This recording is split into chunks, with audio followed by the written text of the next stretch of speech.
அருட்பெருஞ்சோதி அருட்பெருஞ்சோதி தனிப்பெரும் கருணை அருட்பெருஞ்சோதி. எல்லா உயிர்களும் இன்புற்று வாழ்க, வள்ளல் மலரடி வாழ்க வாழ்க, கொல்லோபரதம் குவளை எல்லாம் ஓங்குக, நல்லோர் நினைத்த நலம் பெறுக, நன்றி நினைத்த எல்லோரும் வாழ்க இசைந்து.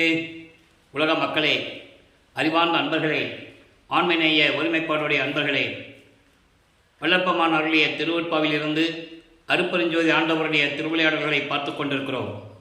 அருட்பெருஞ்சோதி ஆண்டவர் இந்த பிரபஞ்சம் தோன்றிய காலத்திலிருந்தே எவ்வளவோ திருவிளையாடல்கள் செய்திருந்தாலும் கூட கலியுகத்தினுடைய கடைசி கட்டத்தில், அதாவது கலியுகம் 1900 ஆண்டுகளில் முடிவடைந்து விட்டது என்பதை பிள்ளை பெருமானவர்கள் நமக்கு தெளிவாக அருளியிருக்கிறார்கள். எனவே அருட்பெருஞ்சோதி ஆண்டவர் கலியுகத்துடைய கடைசி கட்டத்தில், அதாவது 1823 ஆண்டு தனது திருவிளையாடல்களை தொடங்குகிறார். காரணம், இந்த பிரபஞ்சத்தில் தோன்றிய 4 யுகங்களிலுமே, கிரேத யுகம், திரேத யுகம், துவார யுகம், கலியுகம், இந்த 4 யுகங்களிலுமே தோன்றியது சமயங்களும் மதங்களும் மார்க்கங்களும். யுகங்களுடைய நிலைகள் முடிந்தவுடனே ஒவ்வொரு யுகத்திற்கும் ஆயுள் காலம் உண்டு. அந்தந்த யுகங்கள் அழிந்தவுடனே அந்த யுகத்தில் தோன்றிய மார்க்கங்களும் அழிந்துவிடும், சமயங்களும் மதங்களும் அழிந்துவிடும். இப்படி ஒவ்வொரு யுகத்திலேயும் தோன்றிய சமயங்களும் மார்க்கங்களும் மதங்களும் அழிந்துவிட்ட நிலையில், அதன் பிறகு சதுர்யுகம் என்ற, இப்போ நம்ம சதுர்யுகத்தில் இருந்து கொண்டிருக்கிறோம். இந்த யுகத்தில் வாழ்கின்ற மக்களுக்கு ஒரு ஆன்மீக மார்க்க வேண்டும் என்பதற்காக அருட்பெருஞ்சோதி ஆண்டவர் சுத்த சன்மார்க்கத்தை உருவாக்கி அதை தன் மகன் கையில் கொடுத்து, இந்த உலக மக்களை எல்லாம் சுத்த சன்மார்க்கத்தில் இணைத்து உலக மக்களெல்லாம் இன்புற்று வாழ வேண்டும் என்பதற்காகவே தன் அருளால் பெற்றெடுத்த ஒரு ஆண்மகனை செல்வப்பிள்ளை என்று பெயரிட்டு வளர்த்து கொண்டிருக்கிறார். பிரம்மன், திருமால், ருத்திரன், மகேசனுடைய ஆயுள் காலம் முடிந்தவுடனே அந்த 4 பேர் செய்த 4 தொழில்களையும், அதாவது படைத்தல், காத்தல், அழித்தல், மறைத்தல் போன்ற 4 தொழில்களையும் இறுதியாக இருக்கின்ற பதத்தலைவனாகிய சதாசிவம் செய்து கொண்டிருக்கிறார். ஏற்கனவே அவர் செய்து கொண்டிருந்த அருளல் என்ற அதாவது அந்த தொழிலையும் செய்து கொண்டு, இந்த 4 தொழில்களையும் சேர்த்து 5 தொழில்களை செய்து கொண்டிருக்கிறார் சதாசிவம்.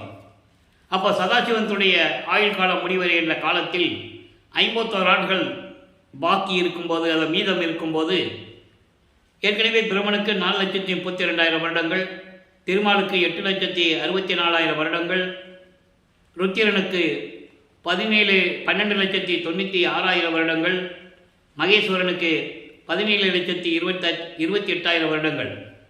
இந்த 4 பேருடைய ஆயுள் காலங்களெல்லாம் சேர்த்து இறுதியாக சதாசிவம் செய்து கொண்டிருக்கிறார். அப்போ அந்த காலகட்டங்களில் அவருடைய ஆயுள் காலம் முடிவடைவதற்கு 51 ஆண்டுகள் பாக்கி இருக்கும்போது, நமது பிள்ளை பெருமானவர்களை, அதாவது அருட்பெருஞ்சாண்டவர் தன் மகனை இந்த பூலோகிற்கு ஒரு தாயின் வழியாக வருவிக்க செய்கிறார். தாயின் வழியாக என்பது உலகியலிலே ஒரு குழந்தை பிறப்பது போல ஒரு தாயின் கருவறையிலே இருக்க வைத்து இந்த பூலோகத்திற்கு வருவிக்க செய்தார் அருட்பெருஞ்சோதி ஆண்டவர். இந்த நிலைகளை நாம் திருவற்பாவினுடைய பாடல்களில் இருந்து 6 திருமுறைகளில் இருந்தும், ஒவ்வொரு திருமுறையில் ஒவ்வொரு பதிகத்தில் இருந்தும் அந்த பாடலுடைய விளக்கங்களை நாம் பார்த்து கொண்டிருக்கிறோம். அந்த வகையில் நமது பிள்ளை பெருமானவர்கள் வருவிக்கப்பட்ட ஆண்டு 5/10/1823 ஆண்டு மருதூர் என்ற ஒரு கிராமத்திலே, சிதம்பரம் அருகிலே இருக்கின்ற அந்த கிராமத்திலே ராமைய பிள்ளை சின்னைமையார்களுடைய இல்லற வாழ்க்கையில் மகனாக வருவிக்க உற்றார் என்பது இறைவனால் ஆட்கொள்ளப்பட்டு வருவிக்க உற்ற மகன். இந்த மகனால் ஏதாவது காரியங்கள் நடக்க வேண்டும். அதற்காக இறைவன் தனது மகனை ஒரு தாயின் கருவறையிலே இருக்க வைத்து இந்த பூலோகிற்கு வருவிக்க செய்தார். ஏற்கனவே அவர்களுக்கு உலகியலிலே பிறந்தவர்கள் 4 குழந்தைகள் உண்டு. 2 ஆண் பிள்ளைகள், 2 பெண் பிள்ளைகள். அவர்களெல்லாம் பிறந்தவர்கள். வல்லப்பமானவர்கள் வருவிக்க உற்றவருக்கு பிறப்பு இறப்பு இல்லை, இறைவனுடைய அருளை பெற்று வருகின்றவர். அப்போ இந்த நிலையில் இருக்கும்போது மருதூரிலே வருவிக்க உற்று, அதன் பிறகு, அதாவது வருவிக்க உற்றக்கு முன்னாலேயே ஒரு தாயின் கருவறையிலே இறைவனுடைய திருவிளையாடல் எப்படி நடந்தது என்பதை நாம் தெளிவாக பார்த்து விட்டோம்.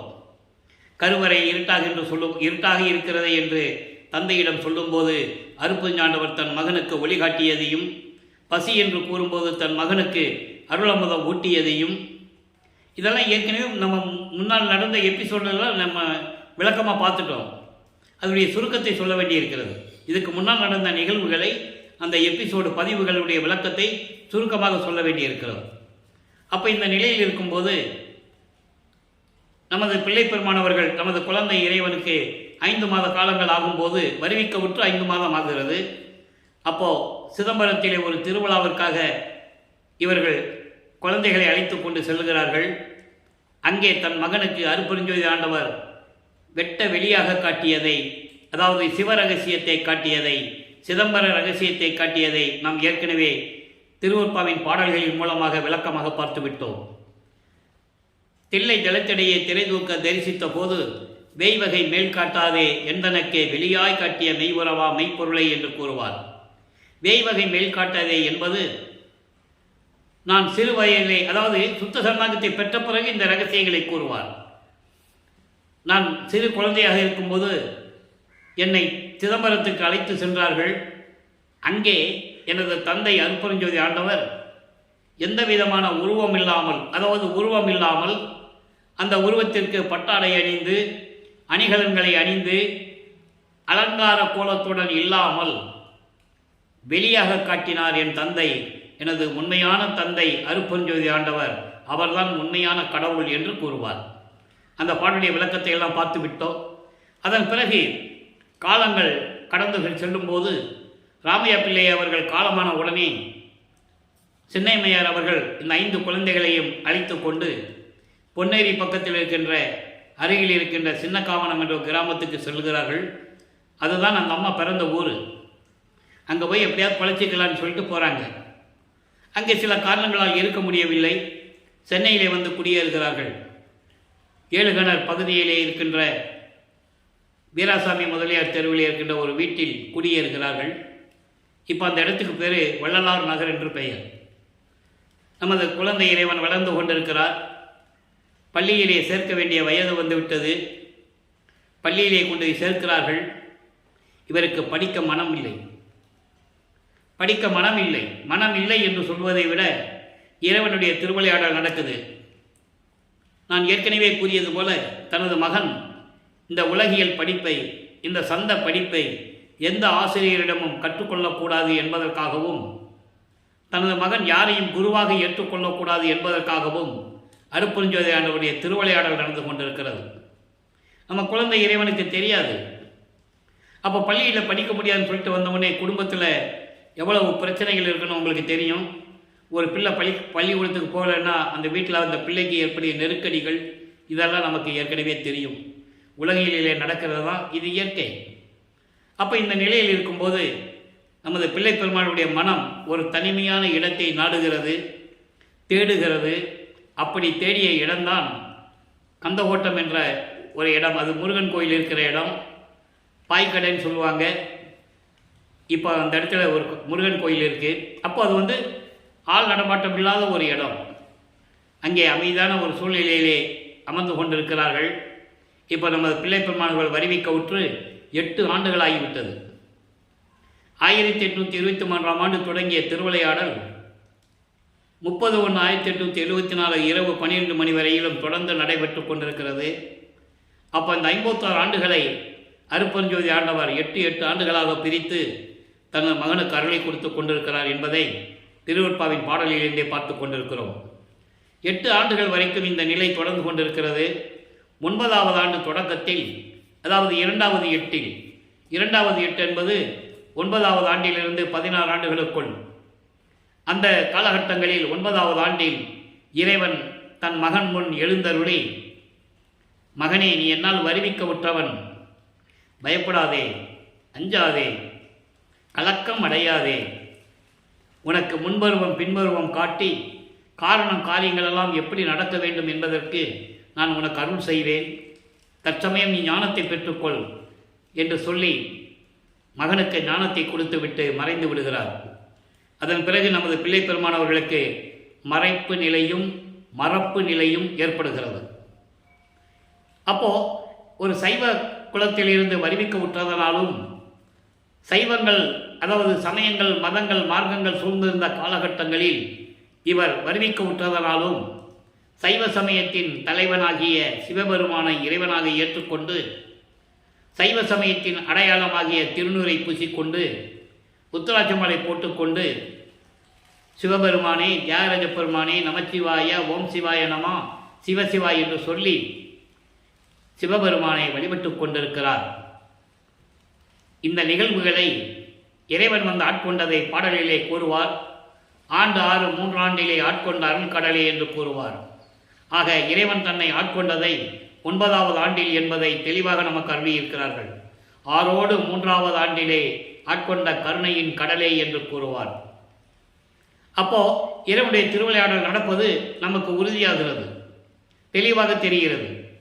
அப்போ இந்த நிலையில் இருக்கும்போது 9வது ஆண்டிலிருந்து அதாவது வருவிக்க உற்ற 9வது ஆண்டிலிருந்து 12 ஆண்டுகளுக்குள் 1ஆம் திருமுறை உருவாகிறது.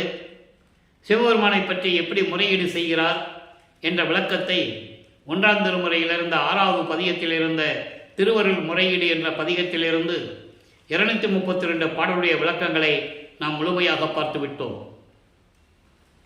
அதன் பிறகு சிவபெருமானை பற்றி பாடியும் எந்த விதமான அருளை பெற முடியவில்லை என்பதனால் அம்மையை பற்றி பாடினால் அருளை பெற்றுவிடலாமோ என்ற ஒரு ஏக்கத்தில், ஒரு பரிதவிப்பில், ஒரு எதிர்பார்ப்பில் வடிவுடைமனை பற்றி பாடுகிறார்.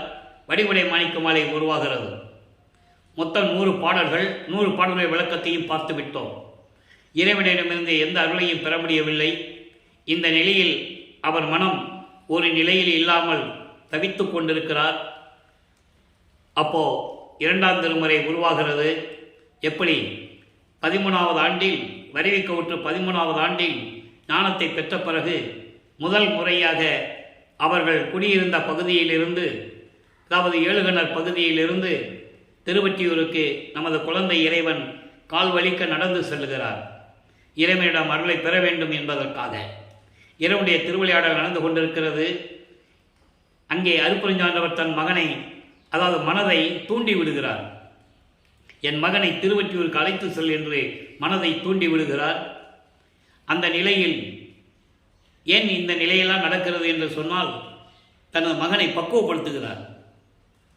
சமயங்கள் மதங்கள் மார்க்கங்கள் கூறப்பட்ட நெறிகளை பின்பற்றி கொண்டு தன் மகன் இருக்க வேண்டும்.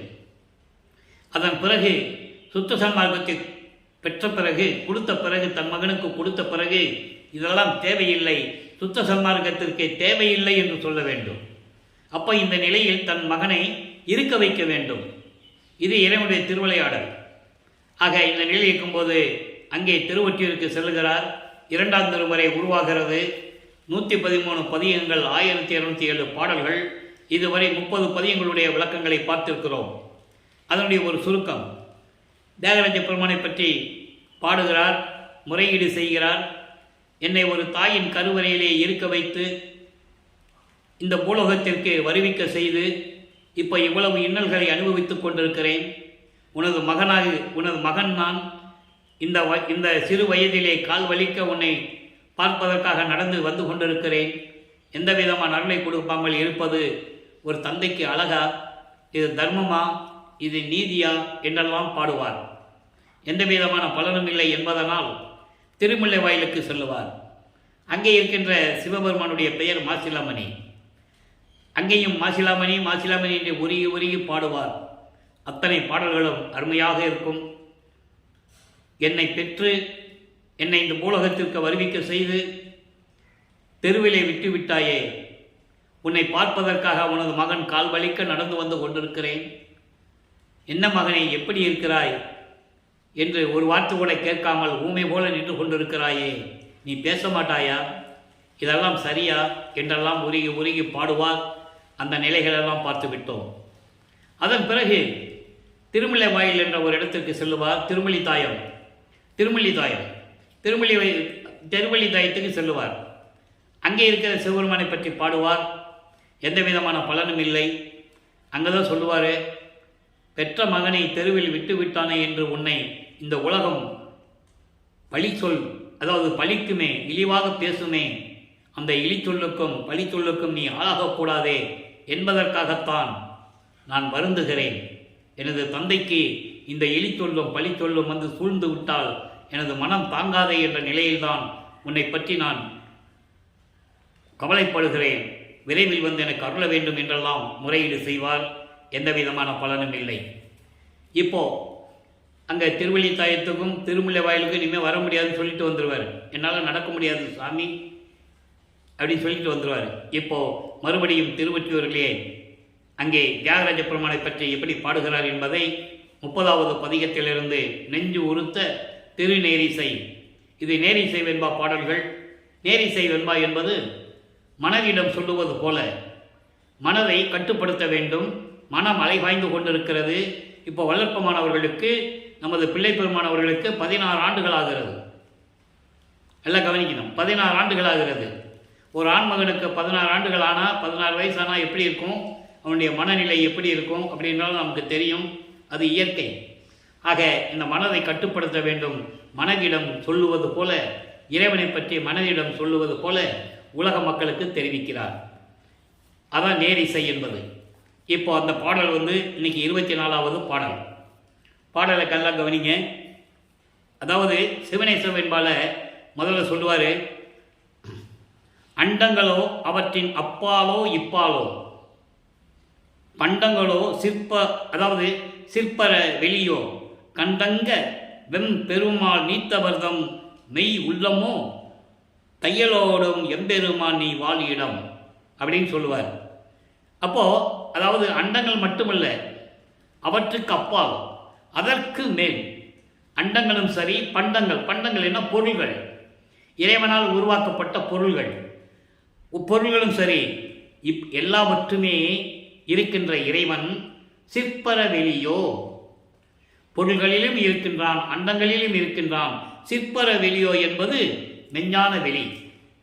மெஞ்ஞான வெளியோ கண்டங்க வெம் பெருமாள் நீத்தவர்தம் மெய்யுள்ளமோ, அதாவது கொடிய தீய மாயை நீக்கியவர்களின் உண்மையான உள்ளத்தில் இருக்கின்ற இறைவனோ எதுவாக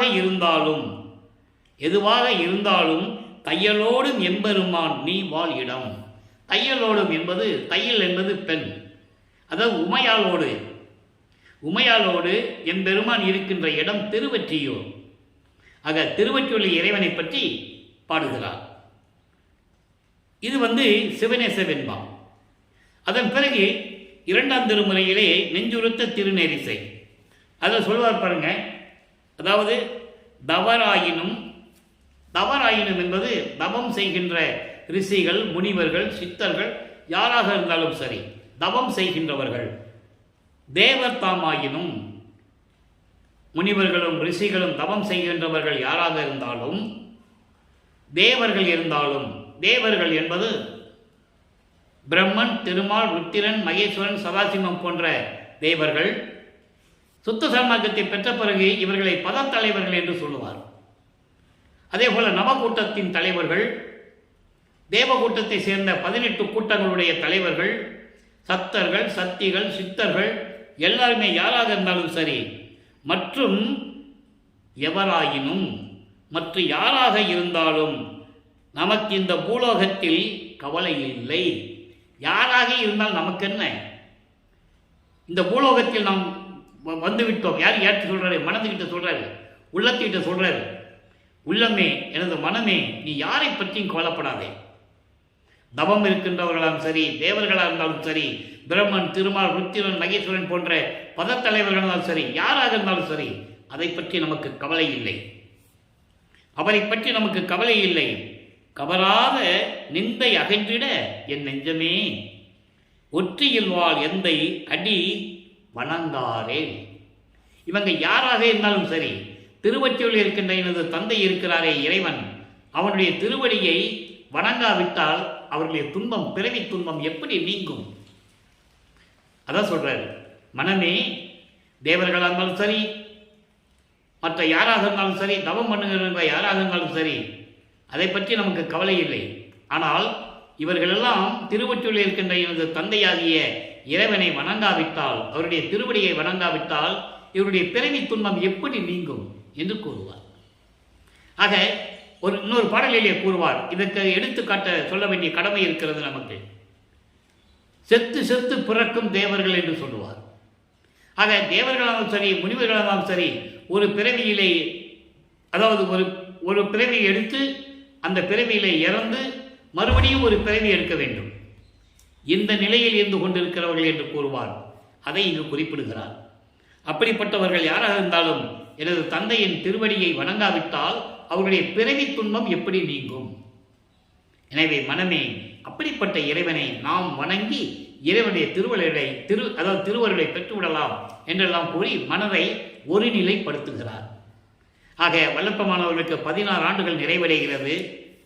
16 ஆண்டுகள் வரைக்கும் இந்த நிலை தொடர்ந்து கொண்டிருக்கிறது. அதன் பிறகு 3வது ஏட்டில் அடியெடுத்து வைக்கிறார். 3 17வது ஆண்டிலிருந்து 24 ஆண்டுகளுக்குள் என்ன நடந்தது என்பதை 3ஆம் திருமுறை உருவாகிறது. 3ஆம் திருமுறையில் இருக்கின்ற 19 பதியங்களிலிருந்தும் 235 பாடல்களிலிருந்தும் விளக்கங்களை முழுமையாக பார்த்துவிட்டோம். அதனுடைய ஒரு சுருக்கம். சிவபெருமானை பற்றி, தியாகராஜ பெருமானை பற்றி பாடுகிறார். எந்த விதமான பலனும் இல்லை. தினமும் திருவொற்றியூருக்கு செல்லுகிறார். இப்போ ஆண்டுகள் உருண்டோடுகிறது, காட்சிகள் மாறுகிறது. இப்போ இறைவன் காட்சி கொடுக்கிறார். ஏன்னா வருஷங்கள் போயிட்டு இருக்குல்ல, இப்போ காட்சி கொடுக்குறாரு. காட்சி கொடுத்து மறைந்து விடுவார். எந்த விதமான பேச்சு கிடையாது, எந்த விதமான பலனும் கிடையாது. இந்த நிலை தொடர்ந்து கொண்டு இருக்கிறது. அப்போ இவர் மனம் ஒரு மாதிரி ஏங்குகிறது. அதாவது ஏங்குகிறதுன்னு சொல்றதை விட சந்தேகப்படுகிறார், ஐயப்படுகிறார். இறைவனுடைய மகன் என்று நமக்கு தெரிஞ்சிருச்சு. இறைவனே சொல்லியாச்சு. இன்னும் அருளை கொடுக்கல. ஆனால் அருளை கொடுப்பாருன்னு ஒரு நம்பிக்கை இருக்கு அவருக்கு. எப்போ கிடைக்கணும்னு தெரியாது.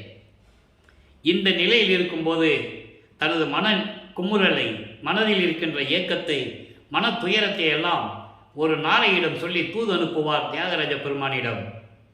அந்த பாடல்களெல்லாம் நாம் தெளிவாக பார்த்து விட்டோம். தன்னை ஒரு பெண்ணாக உருவகப்படுத்தி, அதாவது தலைவியாக உருவப்படுத்தி, இறைவனை தலைவனாக உருவப்படுத்தி அந்த பாடலை நாம் கருளியிருப்பார்கள்.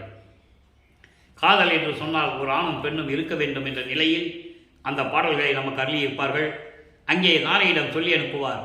நாரையே, நான் இறைவனால் வருவிக்க விட்டவன், நான் அவருடைய மகன். அந்த நிலையில் இருக்கும்போது இறைவன் எனக்கு இன்னும் அருளை தரவில்லை.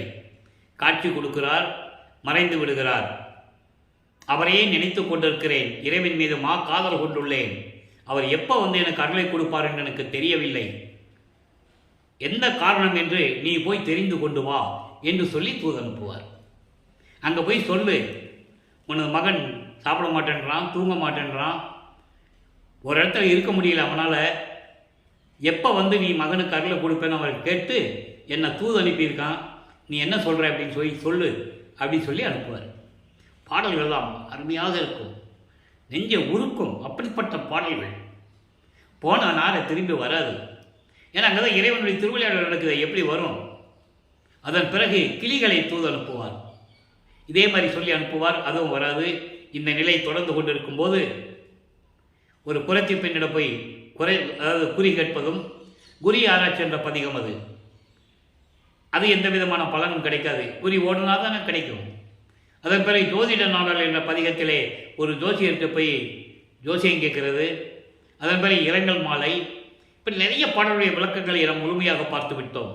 அதன் பிறகு திருவிழா திறம் என்ற ஒரு பதிகத்திலே தேரில் வச்சு, தியாகராஜ பெருமானை தேரில் வச்சு திருவிழா வீதி கொண்டு வருவாங்க. பவனி வருவார்னு சொல்லுவாங்கல்ல, அப்படி பவனி கொண்டு வரும்போது இவர் தெருவில் நின்றுக்கிட்டு இருப்பார். இப்பையும் காட்சி கொடுப்பார், மறைஞ்சிடுவார். இந்த நிலை தொடர்ந்து கொண்டிருக்கிறது. அதன் பிறகு 19வது பதிகத்திலே சிவபெருமான் இவரை பார்த்து திரும்பி பார்க்காமல் எப்படி ஓடுகிறார் என்பதையும், இவர் பின்னால் ஓடி அவர் ஓட்டத்தை பிடிக்க முடியவில்லை என்று சொல்லுவதையும் நாம் ஏற்கனவே தெளிவாக பார்த்து விட்டோம். அந்த பாடலில் ஒரு சின்ன விளக்கம் நாம் தர வேண்டி இருக்கிறது. அது எனது கடமை. இப்போ சிவபெருமான் என்ன பண்ணுவார்? அதாவது தியாகராஜ பெருமான், அங்கே இருக்கிற பேர் தியாகராஜ பெருமான். ஊருக்கு ஒரு பெயர் ஒன்றில் அவருக்கு. அப்போ அந்த பேர் வச்சு அந்த தியாகராஜ பெருமான் இவர் பார்த்திப்போ நடந்து வருவார். இவருக்கு ரொம்ப சந்தோஷம். கண்ணை மூடி மதிமயங்கி இருப்பார். எப்படி நம்மளை கட்டி பிடிச்சி, என்ன மகனே நான் உன்னை துன்புறுத்திட்டனா, கஷ்டப்படுத்திட்டனாலாம் சொல்லி நமக்கு அருளை கொடுத்துருவாருன்னு நினச்சி கண்ணை மூடி மெய்மறந்த நிலையில் இருக்கும்போது பக்கத்தில் வந்து தலையை கோதி விடுறது, கன்னத்தை கீழ்றது, பேசுறதில்லை, வெறும் சைகை தான், உடம்பை தடவி விடுறது, இப்படியே நிலைகள் தொடர்ந்து கொண்டு இருக்கும். அதை பாடல்கள் ரொம்ப அற்புதமாக சொல்லியிருப்பார். என்ன இப்படியே செஞ்சிட்டு இருக்காரு, பேசுறது இல்லையே, என்ன இங்கே எங்கே போனாருன்னு இவர் கண்ணை தெரிந்து பார்க்கும்போது இவரை பார்க்காம திரும்பி பார்க்காம அப்படியே ஓடுறது. இவர் பின்னாலே ஓடுவார், ஓட்டத்தை பிடிக்க முடியாது. எப்படி பிடிக்க முடியும்? அப்போ நமது பிள்ளை பெருமான் அவர்கள் 24வது ஆண்டில் இருந்து கொண்டிருக்கிறார். வருவிக்க விட்டு 24வது ஆண்டு, நல்ல வாலிப பருவம். அப்போ இவர் பின்னால் ஓடுவார். அப்போ அங்கே இருக்கிறவங்க கேட்பாங்கல்ல, இதுக்குன்னு தனியாக பதியங்கள் பாடல்கள்லாம் இருக்குது.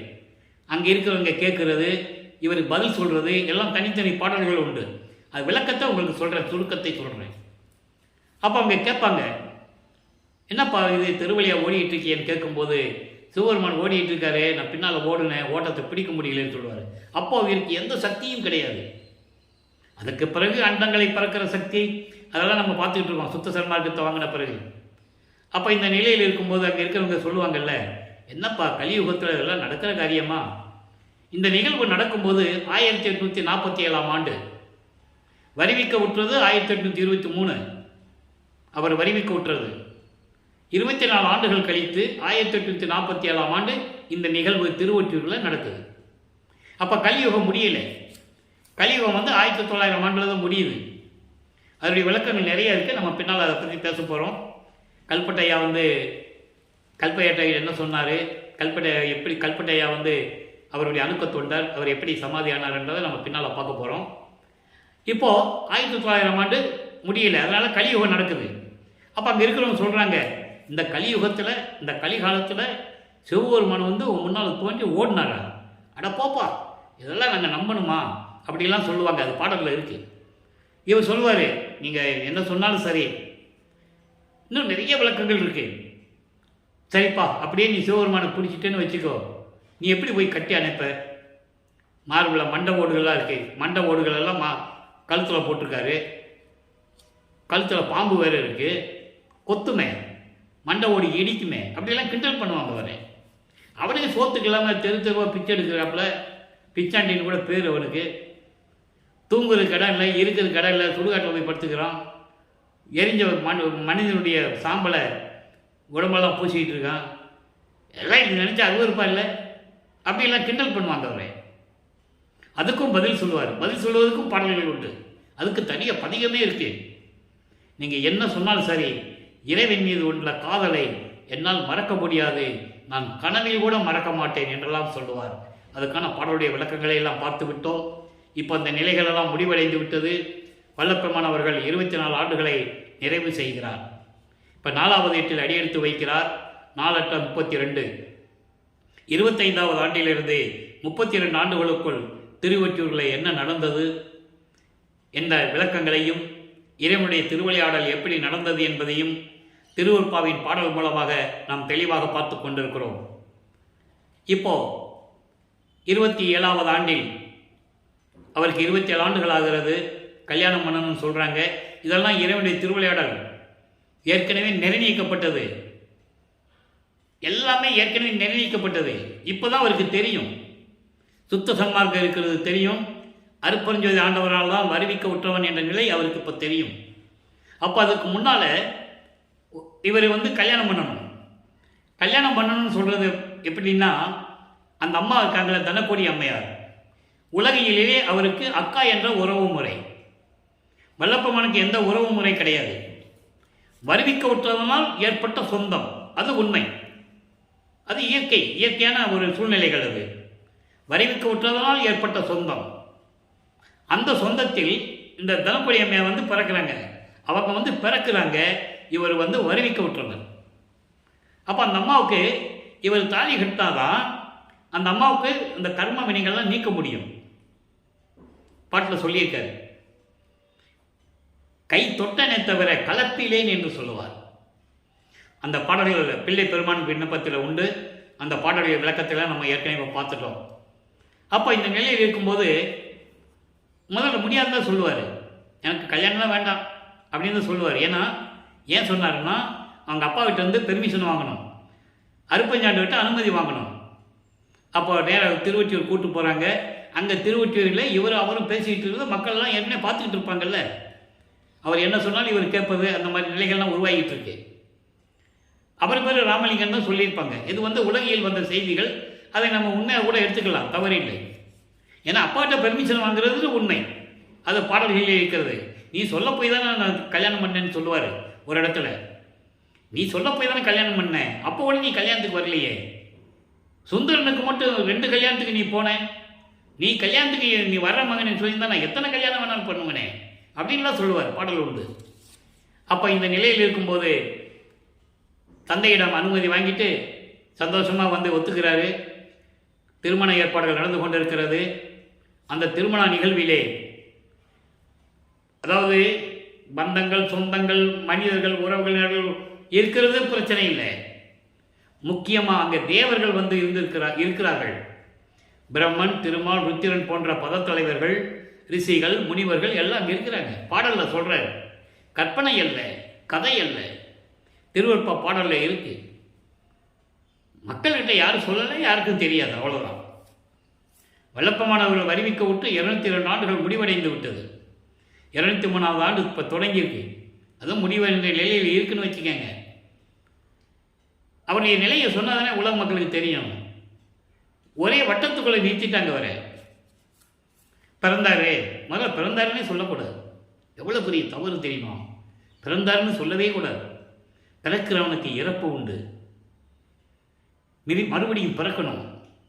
அது சமயங்களிலும் மதங்களிலும் மார்க்கங்களில் சார்ந்த நெறிகளை பின்பற்றுகிறவர்களுக்கு இவர் வருவிக்க உற்றவர், இறைவனால் வருவிக்க உற்றவர். அப்போது இந்த நிலையில் இருக்கும்போது அவங்கெல்லாம் வாழ்த்துறாங்க. தேவர்கள்லாம் வாழ்த்துறாங்க. எங்களை எல்லாம் ஆளப்போகும் அருள் கடலை என்று சொல்லி வாழ்த்துகிறார்கள். எங்களை எல்லாம் ஆளப்போகும் அருள் கடலை என்று சொல்லி வாழ்த்துகிறார்கள். அந்த நிலையில் இருக்கும்போது தன் தந்தையும் தாயும் வரவில்லை என்று மனம் வருந்துகிறார். அருப்பஞ்சாண்டவரும் சிவகாமி வள்ளியும் வரவில்லை என்று மனம் வருந்துகிறார்.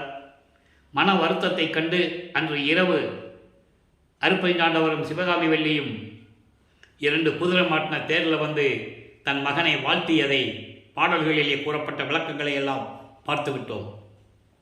அதன் பிறகு இப்போ சுத்த சன்மார்க்கத்தை வாங்கணும்.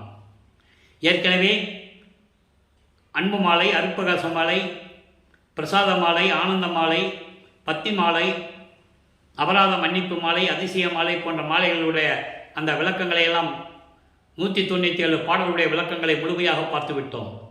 இப்போது தனப்பொழி அம்மையாருக்கு தாலி கட்டியாச்சு, அந்த அம்மாவுக்கு விமோசனத்தை காட்டியாச்சு, கர்ம வினைகளை நீக்கியாச்சு, விமோசனத்தை கொடுத்தாச்சு.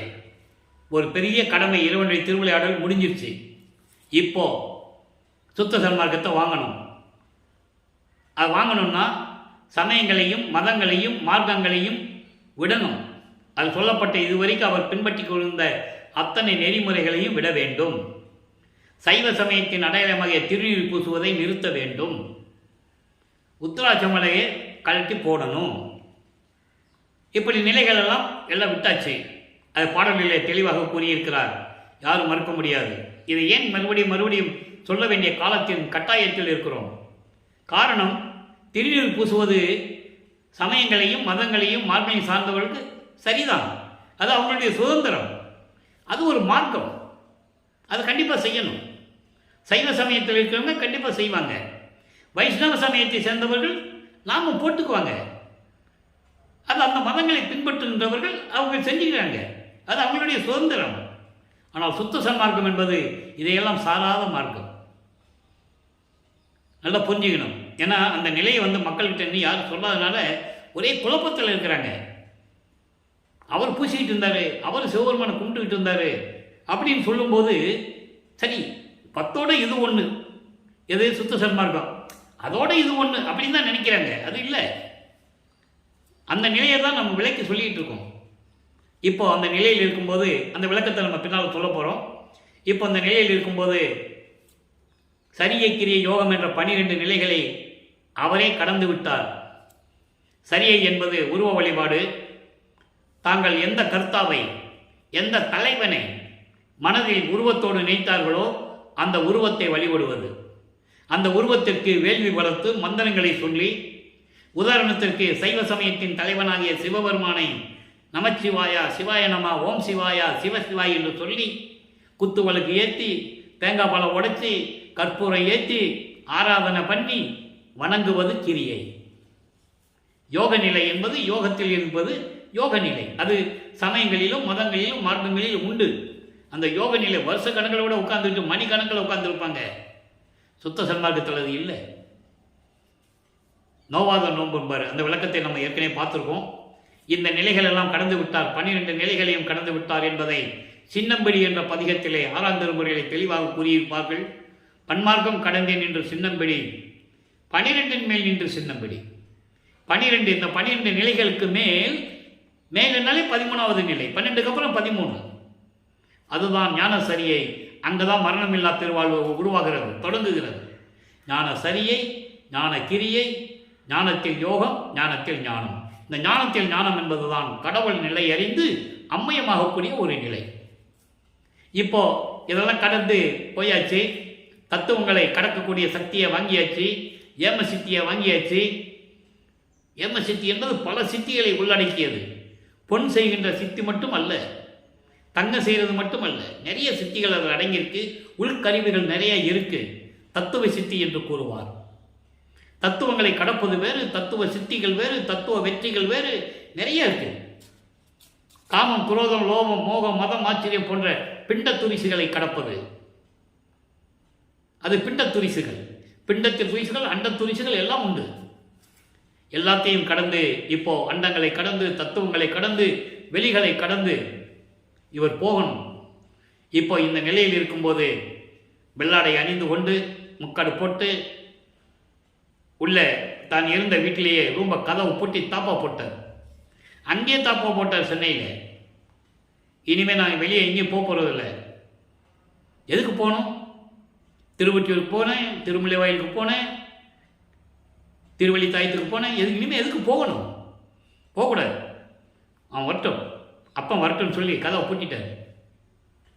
அருப்பஞ்சாண்டவர் மகனுடைய நிலையை கண்டு, ஏன்னா ஆண்டுகள் 32 ஆண்டுகள் முடிய போகுது, 4வது எட்டு முடிய போகுது.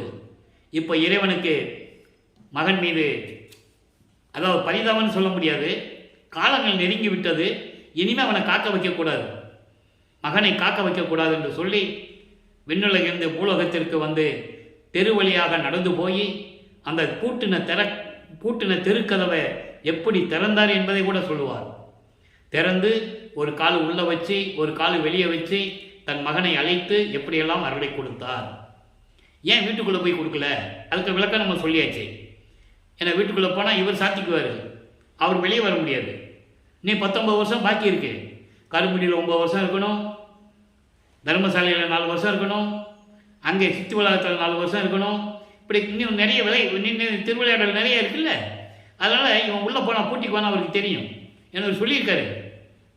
அவன் உள்ளே வருவான், ஒருத்தன் வருவான் பாரு, மனசுக்கிட்ட சொல்லுவார், உள்ளத்துக்கிட்ட, மனமே இப்போ ஒருத்தன் வருவான், முன்னாலலாம் ஏமாந்துட்டேன், இப்போ நான் அவங்ககிட்ட ஏமாற மாட்டேன், கையில் காப்பு வச்சுக்கிட்டு உனக்கு அருளை கொடுக்குறேன், காப்பை கட்டுறேன்னு சொல்லி ஏமாற்றிக்கிட்டு வெளியே நிற்பான். இப்போ கதவை திறந்து உள்ளே வரும்போது நீ என்ன பண்ணணும்?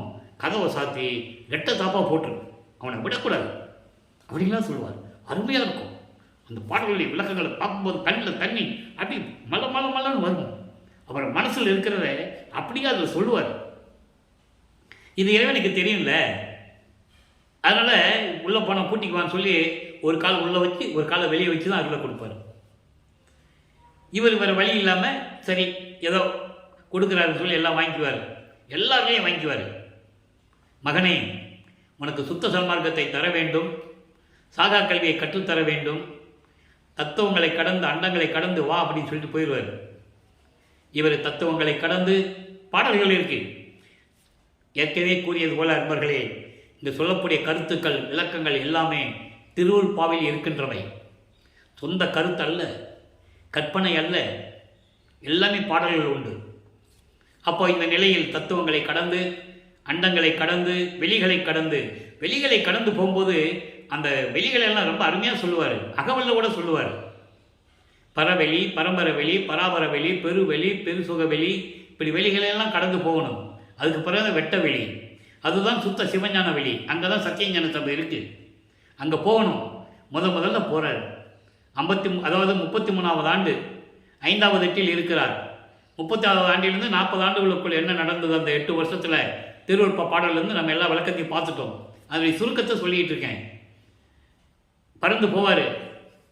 எல்லா உலகத்திலையும் பார்ப்பாங்கல்ல, எல்லாம் பார்த்துட்டு போகும்போது அங்கே போனால் ஒரே பிரமிப்பாக இருக்கும். இவருக்கு தேவர்கள் நிற்கிறாங்க, பிரம்மன் திருமால் நிற்கிறாங்க, முதல்ல தேவர்கள் நிற்கிறாங்க, அப்போ நவக்கூட்ட தலைவர்கள் நிற்கிறாங்க, அது பிறகு பிரம்மன் திருமாலாம் நிற்கிறாங்க. இவருக்கு ஒரே சந்தேகம், ஏன் இவங்கெல்லாம் வெளியே நிற்கிறாங்க, சபைக்குள்ளே தானே போகணும், ஏன் வெளியே நிற்கிறாங்க அப்படின்னு சொல்லிட்டு இவர் அங்கே போய் நிற்பார். அப்போ தேவர்கள் சைகை கட்டுவாங்க, சாமி நீங்கள் போங்க சாமி, உங்கள் ஒரு ஆளுக்கு தான் தகுதி இருக்குது, நீங்கள் போங்க, அங்கே திருவிழா நடக்க போகுது, உங்களுக்காக நாங்கள் வெளியே இருந்து பார்க்குறோம், நீங்கள் போங்கன்னு சொல்லுவாங்க. அற்புதமான நிகழ்வுகள்லாம் இருக்குது திருவருட்பாவில். இவர் போவார். அவங்க படி, அந்த சத்தியஞான சபை படியில் கூட கால் வைக்க முடியாது, வெளியே தான் நிற்கணும். காரணம், சபைக்குள்ளே போகணுன்னா கொலையும் புலையும் தவிர்த்து இருக்க வேண்டும். உயிர்களை கொலை செஞ்சிருக்கக்கூடாது, மாமிசம் சாப்பிட்டுருக்கக்கூடாது. அவங்க தான் சத்தியஞான சபைக்குள்ளே போகணும். தேவர்களெல்லாம் கொலை செய்தவர்கள், போர் கொண்டு உயிர்களை கொலை செய்தவர்கள். தெளிவாக சொல்கிறார் பாடலில், யாரும் மறுக்க முடியாது. பாடலுக்கு என்ற உண்மைகளை கூறிக்கொண்டிருக்கிறேன். பிரம்மனெல்லாம் வர்ணமா கொலை பாதகன் சொல்லுவார். வர்ணமா கொலை பாதகன் என்பது வகை வகையாக கொலை செஞ்சுக்கணும். நெடியனை முதல் கடவுள் சமூகதோர்த்தம் 1000 பிள்ளைகள் ஒடிய மாயை ஒடிய நேர் நின்ற கருணை வல்லன் மகாதேவ மலையிலே சொல்லுவார். திருமால் முதல் எல்லாருமே, இந்திரன் எல்லாம் பயங்கரமாக சொல்லுவார். போருக்குரியார் அயன்மால் போகி மற்றும் புங்கவர்கள், பிரம்மன் திருமால் இந்திரன் தேவர்கள் எல்லாருமே போருக்குரியவர்கள், போர் குணம் கொண்டவர்கள். தங்களுக்கு ஏதாவது காரியம் ஆக வேண்டும் என்றால் தயவு தாட்சணியம் இல்லாமல் போர் செய்து உயிர்களை கொன்றவர்கள் என்று சொல்லுவார். அப்படிப்பட்டாலும் சத்தியஞான சபையில் போக முடியாது. தேவர்களுக்கே அந்த கதியன்னா நமது இறைவன் வல்லப்பமானவர்கள் இங்கே வடலூரிலே சத்தியஞான நிறுவி மனிதர்களுக்கு அதான் சொன்னார், புலையும் கொலையும் தவித்தவர்கள் மட்டும் உள்ளே புகுதல் வேண்டும். அதான் தத்துவம். அதான் அந்த தத்துவத்தின் அடிப்படையில் கூறினார். அப்படி போனாதான் நீங்கள் இறைவனர்களை பெற முடியும். இல்லை என்றால் சத்தியஞான சபை படிக்கு கீழே தான் நீங்கள் நிற்கணும், உள்ளே போக முடியாது. அந்த விளக்கத்தை நாம் பின்னாலே பார்க்க போகிறோம். இப்போ இந்த நிலையில் இருக்கும்போது தந்தை மகனை வரவேற்கிறார்.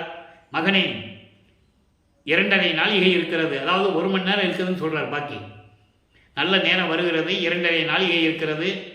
ஒரு நாழிகை என்பது 24 நிமிடங்கள்.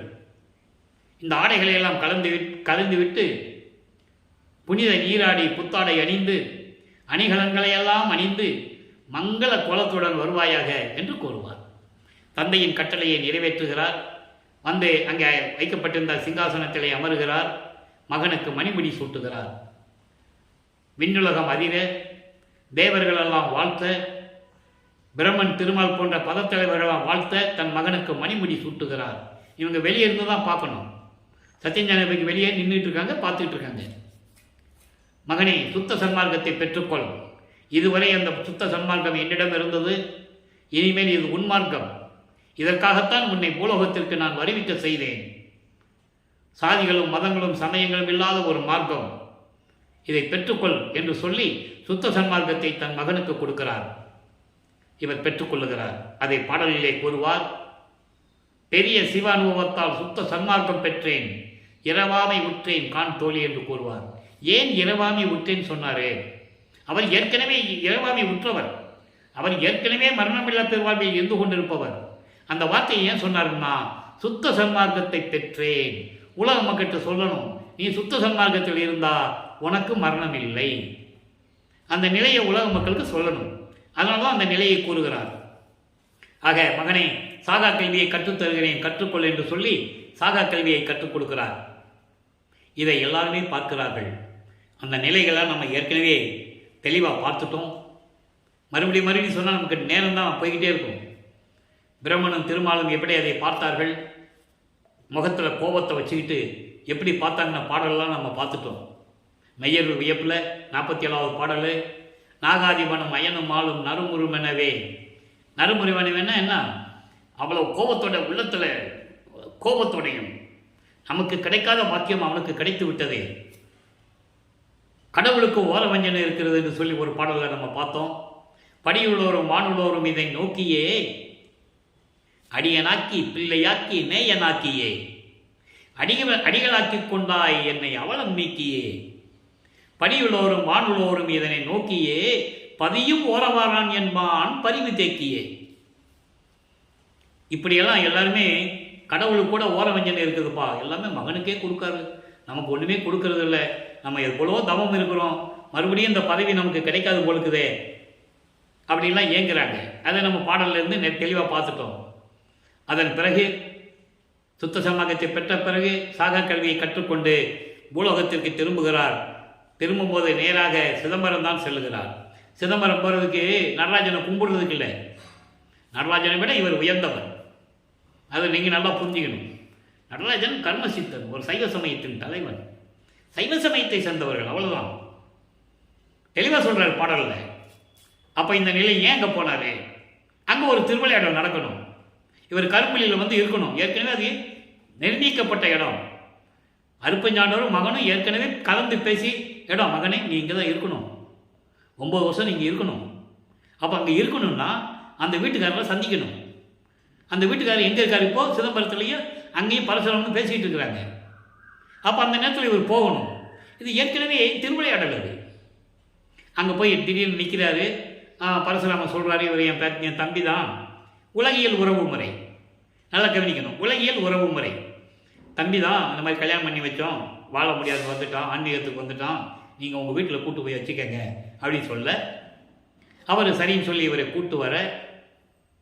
கூட்டு வந்து தன் வீட்டிலே ஒரு அறையை சுத்தம் பண்ணி, சாமி நீங்கள் இருக்காங்கன்னு சொல்லி அவரை நல்லா கவனிக்கிறாங்க.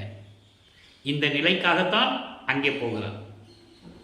நல்லா புரிஞ்சு. உலகியல் பல செய்திகள் உண்டு, அது அவர்கள் ஒரு விளக்கத்துக்கு ஏற்றபடி எழுதியது. அங்கே போனார், புரண்டு அழுதாரு, கெஞ்சினார், கூத்தாடினாருலாம் சொல்லுவாங்க. இருக்கட்டும், அந்த விளக்கத்துக்குள்ளே நம்ம ஏன் போகணும்? அது தேவையில்லை.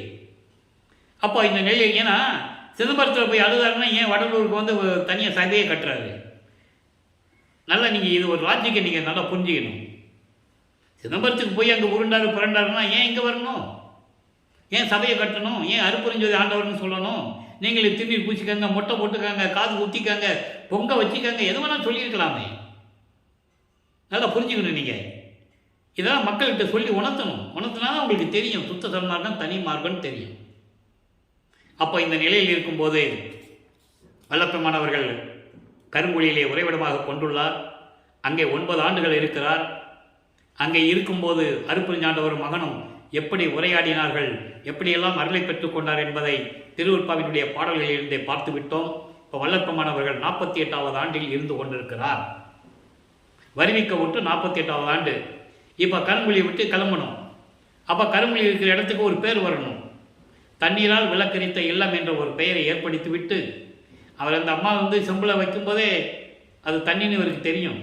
நல்லா புரிஞ்சுக்கணும். நீங்கள் அவங்களுக்கு தெரியாது இவர் இறைவன், ஏதோ சாமியார் அப்படின்னு தான் உங்களுக்கு தெரியுமே தவிர இறைவன் இவருக்கு அவங்களுக்கு தெரியாது. அவர் இருந்த இடத்துக்கு ஒரு பேர் வரணும், அந்த இடத்துக்கு ஒரு பேர் இருக்கணும். 9 வருஷம் இருந்தார்களா இங்கே, அதுக்கு ஒரு பேர் வேணும்னுக்காக அந்த பேரை ஏற்படுத்தி விட்டு இங்கே தர்மசாலையை நிறுவுவதற்காக பார்வதி மக்களிடம் பேசி ஏற்கனவே இடத்தை வாங்கி கொண்டார். ஏனென்றால் ஜீவகானிய ஒழுக்கத்தை உலகிற்கு பரப்ப வேண்டும். ஜீவகானிய ஒழுக்கத்தை சொல்லும்போது அங்கே பசியை போக்கக்கூடிய ஒரு நிலையை உருவாக்க வேண்டும். அப்போ அங்கே ஒரு தர்மசாலை வேண்டும். ஆக 23/5/1867 ஆண்டு அன்றைய தர்மசாலையை நிறுவி, இதெல்லாம் நான் விளக்கத்தில் ஏற்கனவே விரிவாக பேசிட்டோம், சுருக்கத்தை சொல்கிறேன். உடனே அணை அடுப்பை மூட்டி அன்றைய உணவை சமைத்து பசியோடு வருகின்றவர்களுக்கு பசியை நீக்கி கொண்டிருக்கிறார். நம்மளையெல்லாம் படைத்து காத்து கொண்டிருக்கின்ற இறைவன் அருப்பெருஞ்சோதி ஆண்டவராகிய வல்லற்பெருமானவர்கள். எனவே பிள்ளைப்பெருமானவர்கள் அங்கே ஜீவகானி ஒழுக்கத்தை மக்களிடம் கூறுகிறார். பசி, பிணி, தாகம், இச்சை, எளிமை, பயம், கொலை, இது உரைநடை பகுதியில் நீங்கள் படிக்கலாம். அதை விளக்கத்தையும் நம்ம ஜீவகானி ஒழுக்கம் என்ற பதிவில் ஏற்கனவே ஒரு 10 நாளைக்கு முன்னால் போட்டிருக்கோம், நீங்கள் விளக்கமாக பார்த்துக்கலாம்.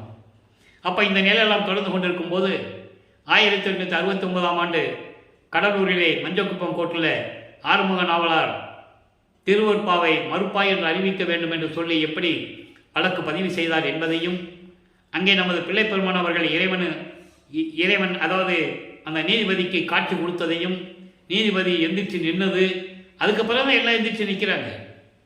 இந்த நிலையில் இருக்கும்போது அவர் உணர்கிறார், திருவருட்பாதான் மக்களுக்கு ஏற்றது என்று உணர்கிறார். நமது பிள்ளைப்பெருமான் அவர்களும் அங்கே விளக்கத்தை கூறுகிறார். அருட்பெருஞ்சோதி ஆண்டவர் சாதியும் மதமும் சமயமும் கடந்த இறைவன், சாதியும் மதமும் சமயமும் பொய்யென ஆதியில் உணர்த்திய இறைவன், சாதியும் மதமும் சமயமும் காணா ஆதி அனாதையாம் இறைவன், அப்படிப்பட்ட இறைவன் அருட்பெருஞ்சோதியின் அருளால் திருவருட்பாவை இயற்றினேன் என்று கூற, அவரே பிரிட்டிஷ்காரர் ஜட்ஜ்மெண்ட் நீதிபதி பிரிட்டிஷ்காரர் அவர் உணர்கிறார். உணர்ந்து திருவருட்பாவை மறுப்பாய் என்று அறிவிக்க முடியாது, வழக்கை தள்ளுபடி செய்கிறேன் என்று சொல்லி தள்ளுபடி செய்து விட்டார். மகத்தான தீர்ப்பை பெற்றுக்கொண்டு நமது பிள்ளைப்பெருமான் அவர்கள் தர்மசாலையிலே வந்து உறைவிடமாக எடுத்துக்கொள்கிறார். அங்கேயே தங்கியிருக்கிறாரு. அப்போ உத்தரஞான சிதம்பரமாலை உருவானது. சமாதி வற்புறுத்தலை எப்படி சொன்னார், அதே போல் நடராஜபதி மாலையும் சத்குரு மாலையும் அங்கே எப்படி உருவாச்சு, இறைவனுடைய நிலைகளை எப்படி சொல்கிறாரு, அனுபவ மாலையில் இருக்கின்ற 100 பாடல்களையும் பார்த்தோம்.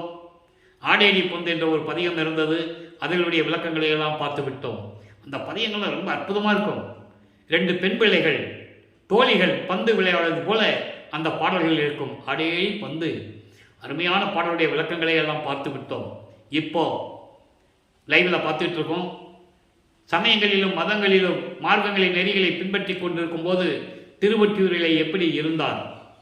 சுத்த சன்மார்க்கத்தை வாங்குவதற்கு முன்னால், சுத்த சன்மார்க்கம் என்பது சமயங்களையும் மதங்களையும் மார்க்கங்களையும் சாராதது. தனி மார்க்கம், இறைவனால் உண்டாக்கின மார்க்கம், இறைவனை நேரடியாக அணுகக்கூடிய மார்க்கம், இறைவனுடைய அருளை நேரடியாக பெறக்கூடிய மார்க்கம். தரகர்களே கிடையாதுங்க.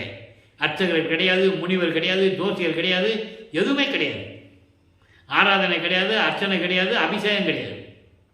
நல்லா புரிஞ்சுக்கணும் நீங்கள். அப்போ இந்த நிலையில் இருக்கின்ற இறைவனுடைய மார்க்கம் சுத்த சன்மார்க்கம். அப்போது சுத்த சன்மார்க்கத்துக்கு வந்த பிறகு எப்படி இருந்தார், அதுக்கு முன்னால் எப்படி இருந்தார் என்பதை 6ஆம் திருமுறையிலே மாயை வலிக்க அழுங்கல் என்ற பதிகத்திலே கூறியிருப்பார். அதை பார்க்கிறோம். மாயை வலிக்க அழுங்கல் என்பது அந்த மாயைகளையும் மயக்கங்களையும் உலக விடயங்களாகிய மண்ணாசை, பெண்ணாசை, பொன்னாசை, இந்த எல்லா ஆசைகளையும் நீக்க வேண்டும். ஏனென்றால் நான் அதில் இருந்திருக்கிறேன், அதை இருந்துட்டு வந்த பிறகு இதெல்லாம் நீங்கள் நீக்கணும்னு சொல்லி இறைவனிடம் சொல்லுவது. இன்னைக்கு 9வது பாடல் அந்த பதிகத்தில் பாருங்க, அருமையாக சொல்லியிருப்பார். இதெல்லாம் மக்களுக்கு தெரிவிக்க வேண்டிய கடமை இந்த வள்ளலார் ஊழியனுக்கு உண்டு. இறைவனால் ஆட்கொள்ளப்பட்டு, இறைவனால் விளக்கம் பெறப்பட்டு, தயவாலயம் கருணையாலயம் இந்த விளக்கங்களை உங்களுக்கு நான் கூறிக்கொண்டிருக்கிறேன். நல்லா கவனிங்க. அவர் எப்படி இருந்தாரா சொல்றாரு. காணமே உழல் விலங்கினில் கடையேன். ஒவ்வொரு வரியா சொல்றேன். காணமே உழல் விலங்கினில் கடையேன். அடர்ந்த காடுகளில், வனங்களில், காடுகளில் திரிந்து கொண்டிருக்கின்ற கொடிய விலங்குகளை விட நான் சுற்றி கொண்டு திரிந்து கொண்டிருந்தேன். அந்த மன நிலையில் இருந்தேன். எப்போ? சமயங்களையும் மதங்களையும் மார்க்கங்களையும் சார்ந்திருந்த போது, சிவபெருமான் நமச்சிவாய் என்று சொல்லிக் கொண்டிருந்த போது, திருநீரை பூசிக்கொண்டு உத்தராட்சமலை போட்டுக் கொண்டிருந்த போது, அந்த நிலையில் நான் இருந்து கொண்டிருந்தேன். காமம் ஆதிகள் கலைக்கண்ணில் பிடித்தேன். காமம் ஆதிகள் என்பது காமம், குரோதம், லோபம், மோகம், மதம், மாச்சரியம். இது பிண்ட துரிசுகள். காமம், குரோதம்னா சினம், லோபம் என்றது அதாவது அது என்ன சொல்லணும்னா கஞ்சத்தனம் சொல்லுவாங்க. கஞ்சத்தனம் சொல்கிறத விட அது ஒரு மாதிரி ஒரு சிந்தனை. மோகம், மோகம்னா உங்களுக்கு தெரியும், உலக விடயங்களுடைய ஆசைகள், அது மேல் மோகம் கொள்ளுவது. மதம், மதம் என்பது செருக்கு, ஆணவம், மாச்சரியம், முரண்பாடுகள். ஒவ்வொரு முரண்பாடுகள் உண்டு. சிவாலயங்களிலே, அந்த கோயில்களிலே ஒவ்வொரு கோயிலுக்கும் ஒரு வழிபாடு முறை உண்டு, ஒவ்வொரு பேரும் உண்டு. நல்லா புரிஞ்சுக்கணும் நீங்கள்.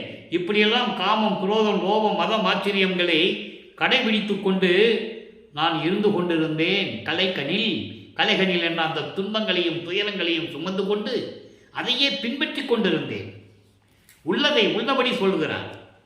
ஏன்னால் மக்களுக்கு தெரிவிக்க வேண்டும் தன்னுடைய நிலை இதற்கு முன்னால் எப்படி இருந்தது. எந்த லாபமும் இல்லை என்று சொல்லுவார் பேருபதேசத்திலே. கொடிகட்டி சுத்த அன்பார்க்கு கொடிகட்டி பேருபதேசம் செய்யும் போது அதை சொல்லுவார். அங்கே இருந்ததுனால எனக்கு எந்த லாபமும் கிடையாது. அற்ப அறிவில் இருந்துட்டேன்னு சொல்லுவார். அந்த விளக்கங்களை பின்னாலே நம்ம பார்க்க போகிறோம். சித்தி உலகத்துக்கு போகும்போது தான் பார்ப்போம். அப்போ பார்த்துக்கலாம். அப்போது அப்படியெல்லாம் நான் இருந்தேன். அடுத்து சொல்லுவார் பாருங்க, மானம் மேலிட சாதியே மதமே வாழ்க்கையே என வாரிக்கொண்டு அலைந்தேன். மானமா இதுதான் நமக்கு தன்மானம் என்று சொல்லி, தன்மானம் இதுதான் நமக்கு தன்மானம் என்று சொல்லி ஜாதிகளையும் மதங்களையும் சமயங்களையும் வாரிக்கொண்டு இதெல்லாம் நான் சுமந்து கொண்டு தெரிந்து கொண்டிருந்தேன். அதான் நமக்கு ஒரு மானம். மானத்தோடு இருக்கிறேன்னு சொல்லி நான் அப்படி தான் இருந்தேன். ஆனால் அது இவ்வளவு இழிவான செயல்னு எனக்கு தெரியாது. அதுக்கு அடுத்த வரியில் சொல்லுவார், இதுதான் தன்மானம் என்று சொல்லி நான் இருந்து கொண்டிருந்தேன். ஜாதி மதங்கள் மார்க்கங்கள்லாம் அதில் இருந்தால் தான் நமக்கு ஒரு தன்மான நிலை கிடைக்கும் என்று நான் நினைத்துக் கொண்டிருந்தேன். கம்பீரத்தோடு இருந்து கொண்டிருந்தேன்.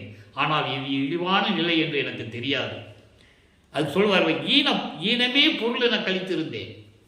இந்த ஈனங்கள் எல்லாம் தான் நமக்கு உண்மையானது என்று நான் மகிழ்ந்து கொண்டிருந்தேன்.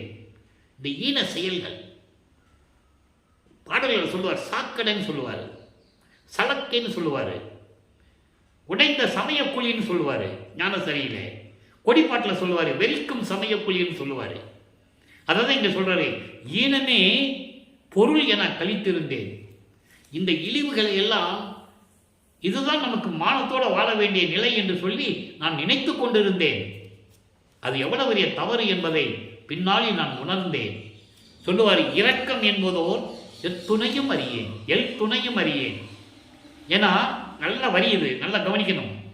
இரக்கம் என்பது, உயிர் இரக்கம் என்பது, தயவு என்பது, கருணை என்பது, ஜீவகாரணிய ஒழுக்கத்தில் எப்படி இருக்க வேண்டும் என்பது, இந்திரிய ஒழுக்கம், கர்ண ஒழுக்கம், ஜீவ ஒழுக்கம், ஆன்ம ஒழுக்கத்தில் எப்படி இருக்க வேண்டும் என்பது சுத்த சன்மார்க்கத்தில் இருந்தால்தான் தெரியும். அதை இங்க ஒரு வரியில் சொல்றாரு, இரக்கம் என்பது ஓர் துணையும் அறியேன். ஒரு எல்லளவு கூட எனக்கு தெரியாதப்போ, ஏன்னா அதில் இருக்காது.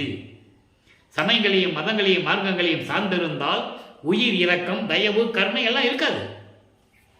அதை இங்க சொல்லுகிறார், இரக்கம் என்பதோர் துணையும். துணைன்னா ஒரு எல்லளவு கூட, சிறிதளவு கூட எனக்கு தெரியாதப்போ. ஆக அப்படியெல்லாம் இருந்த எனக்கு ஞானம் மேவுவதற்கு, எனக்கு ஞானம் கிடைக்க வேண்டும் என்றால் என் செய்ய கடவேன். இங்க ஞானம் என்பது மெஞ்ஞானம். ஞானம் என்பது வேறு, மெஞ்ஞானம் என்பது வேறு. சமயங்களையும் மதங்களையும் மார்க்கம் சார்ந்திருந்தால் ஞானம் கிடைக்கும். சுத்த சன்மார்க்கத்தில் இருந்தால் தான் மெஞ்ஞானம் கிடைக்கும். அந்த மெஞ்ஞானத்தை நான் வாங்குவதற்கு, நான் அடைவதற்கு நான் என்ன செய்ய வேண்டும்? நாயகா, என்னை நயந்து கொண்டு அருளே, என்னை ஆட்கொண்டு எனக்கு நீ அருள வேண்டும் என்று சொல்லி இந்த பாடலை நமக்கு அருளியிருக்கிறார்கள். இதனுடைய தொடக்கம்தான் அடுத்தபடியாக பிள்ளை பெருமான் பெருவிண்ணப்பம், பிள்ளை பெருவிண்ணப்பம். பதிகம் 20 பிள்ளை பெருவிண்ணப்பம். சமயங்களிலும் மதங்களில் இருக்கும்போது அவருடைய மனநிலை எப்படி இருந்தது சொல்லி ஆகணும். ஏன்னா அங்கே இருக்கும்போது சொன்னதை நம்ம பாடலாம் பார்த்துட்டு வரோம். திருவருள் முறையீடு, வடிவுடை மாணிக்க மாலை, சிவநேச வெண்பா, நெஞ்சுறுத்த நேரிசை, இப்படி பல பதியங்களை பார்த்துட்டு வரோம். அப்போ அவருடைய மனநிலை என்பது பாடல்களிலிருந்து நம்ம தெளிவாக பார்த்துட்டோம். அதை சுத்த சன்மார்க்கத்தை பெற்ற பிறகு தந்தையிடம் கூறுகிறார். தந்தையிடம் கூறுவது போல உலக மக்களுக்கு தெரிவிக்கிறார், நான் இந்த நிலையில் இருந்தேன்னு சொல்றாரு. நல்லா கவனிங்க, அற்புதமான பாடல். ஒரு உல மடவார் தங்களை, ஒரு உல மடவார் தங்களை.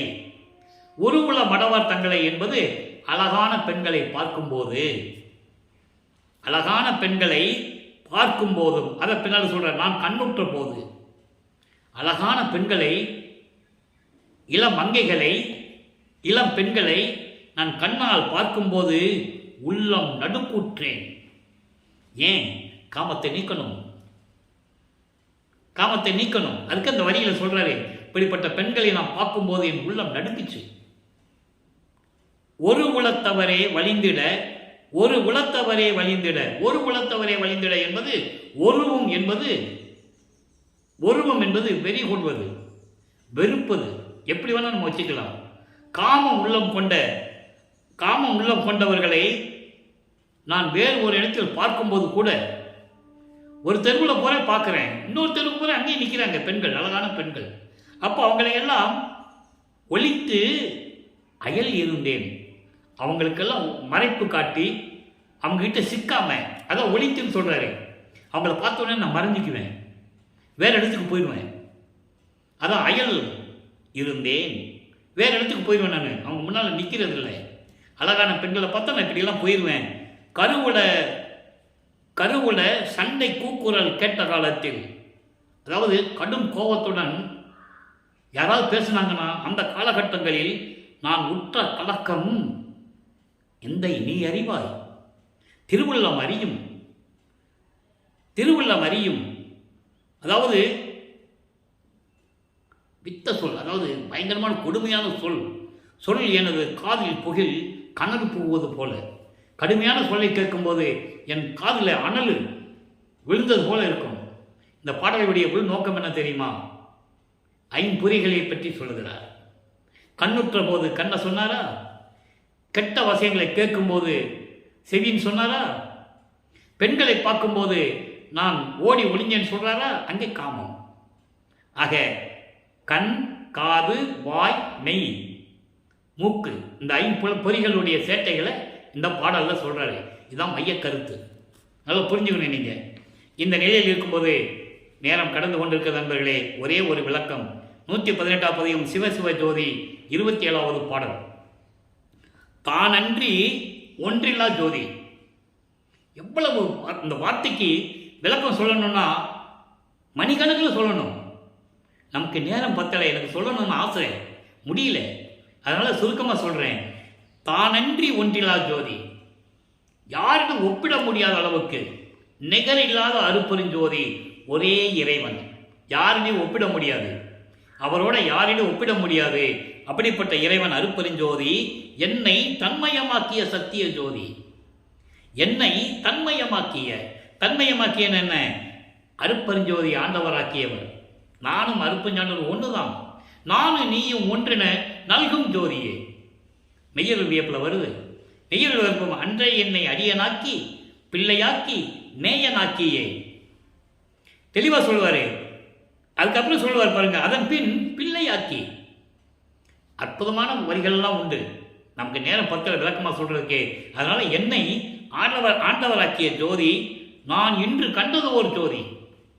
நான் சுத்த சன்மார்க்கத்தை பெற்ற பிறகு அருப்பெருஞ்சோதியை நான் பார்த்தேன். அவர்தான் இறைவன். தானே நானாகி வாழ்ந்திட சொல்லிட்டாரா? அப்ப இவர் தான் அருப்பெருஞ்சோதி. மகன், அதாவது 51 ஆண்டுகளை தனியாக உலாவ விட்ட தனது மகனை தனது சக்தியோடு 51 ஆண்டுகள் கழித்து மேட்டுக்குப்பத்திலே சித்தி வளாகத்திலே இறைவன் மகனோட கலந்து கொள்கிறார். இவர் தேடி போகல, பிரிந்த சக்தியோடு திரும்பி கூடுகிறார். இதுதான் கான்செப்ட். அப்ப இறைவன் ஒருவன் என்ற நிலை வந்துச்சா? அருப்பெருஞ்சோதி தான் இறைவன் என்ற ஒரு நிலை வந்துச்சு. அப்ப அப்பனும் மகனும் சேர்ந்துதான் அருப்பெருஞ்சோதி. அதனால சொல்றாரு, தானே நானாகி வாழ்ந்திட நல்கிய ஜோதி. நான் அருப்பெருஞ்சோதி ஆண்டவராகவே இருக்கிறேன் என்று கூறுகிறார். இதை ஒரு பாடலில் கூறுவார், எளிமையாக கூறுவார். இவன் அவனாகிவிட்டான் என்று கூறுவார். பூலோகத்திலே வருவிக்க செய்து பூலோகத்திலே என்னை ராமலிங்கம் என்று பெயரிட்டு நான் இருந்த காலகட்டங்களில் என்னை ஆட்கொண்டு அவனாகிவிட்டேன், அருப்பெருஞ்சோதி ஆண்டவராகிவிட்டேன் என்று கூறுவார். அற்புதமான வரிகள், அற்புதமான விளக்கங்களாம் திருவருட்பாவில உண்டு. எனவே அன்பர்களை, இறைவனுடைய திருவிளையாடல் இப்படியெல்லாம் தொடர்ந்து கொண்டிருக்கிறது. ஆக இறைவனுடைய திருவிளையாடலை நீங்களும் கண்டு கழித்து இறைவனுடைய அருளை பெற்றுக்கொண்டு சுத்த சன்மார்க்கத்தில் இருந்து அருப்பெருஞ்சோதியை வணங்கி, ஜோதி வடிவில் இருக்கின்ற இறைவனை வணங்கி, சைவ நெறியில் இருந்து கொண்டு வணங்கி, கொலையும் புலையும் தவிர்த்து அருப்பெருஞ்சோதி தனிப்பெருங்கனை அருப்பெருஞ்சோதி என்ற மகாமந்திரத்தை உச்சரித்து இறைவனுடைய அருளையும் செல்வங்களை எல்லாம் பெற்றுக்கொண்டு இந்த வையகத்திலே நீங்கள் வாழ்வாங்கு வாழ வேண்டும் என்று இறைவனுடைய தயவோடையும் கருணையோடையும் வாழ்த்தி இந்த வள்ளலார் விடைபெறுகிறேன். நன்றி, வணக்கம். அருப்பெருஞ்சோதி தனிப்பெருங்கருணை அருப்பெருஞ்சோதி. நாளையும் திருவரையாடல் தொடரும். கண்டு மகிழ்ந்து இறைவனர்களை பெற்றுக்கொள்ளுங்கள்.